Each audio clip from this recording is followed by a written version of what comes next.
I should have trusted my gut the moment she mentioned his name. We were getting ready for Sarah's engagement party. A night meant for laughter, not tension. As Emma slipped into her dress, she said casually, "Oh, by the way, my ex will be there, but it's not a big deal. We're all adults now." She said it as easily as she might mention what shoes she was wearing. But something in my chest tightened. I told myself not to overreact.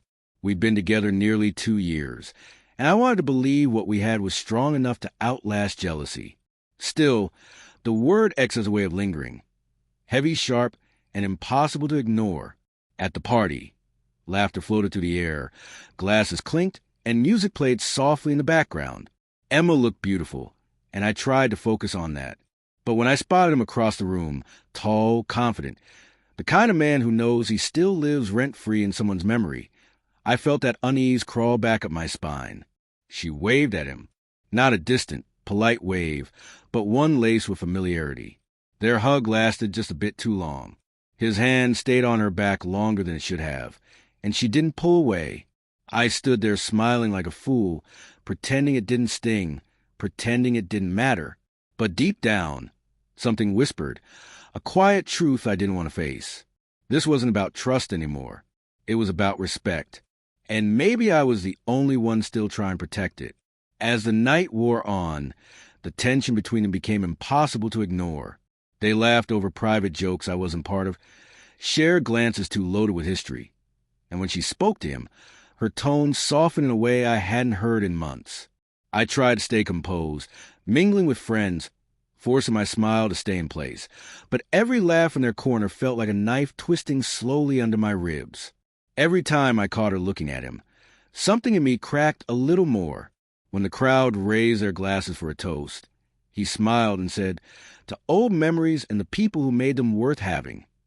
Everyone chuckled. She laughed too, but my stomach turned as I watched her tuck her hair behind her ear while he leaned in, whispering something that made her blush. And in that moment, something inside me shifted. Not anger, not jealousy, just clarity. I didn't need to compete. I didn't need to prove my worth in a room full of ghosts. Later, when the music slowed, she found me by the bar. "You've been quiet," she said softly. "Are you okay?" I looked at her, really looked, and all I could see was the distance between us. "I'm fine," I said, smiling faintly. "You look happy tonight." She smiled back, believing me, but deep down I was already letting go. When the party ended, the air outside felt colder than it should have. She was tipsy, still laughing as we walked to the car, carrying the warmth of the night. I wasn't angry anymore, just empty. The kind of silence that follows something quietly breaking inside you. In the car, she reached for my hand. "Thanks for coming," she said, resting her head on my shoulder. It meant a lot. I stared out the window as city lights blurred into gold streaks. "Did it?" I asked quietly. She looked up, confusion flickering in her eyes. "What do you mean?" I took a slow breath.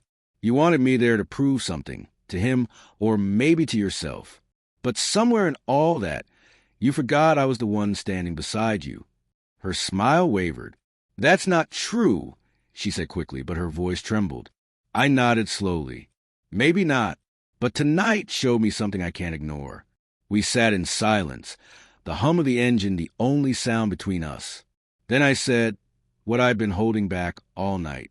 "I love you, Emma, but I can't stay where I'm merely tolerated while someone else is still remembered."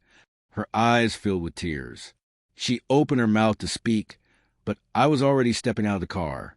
I walked away that night, not because I stopped loving her, but because I finally started loving myself enough to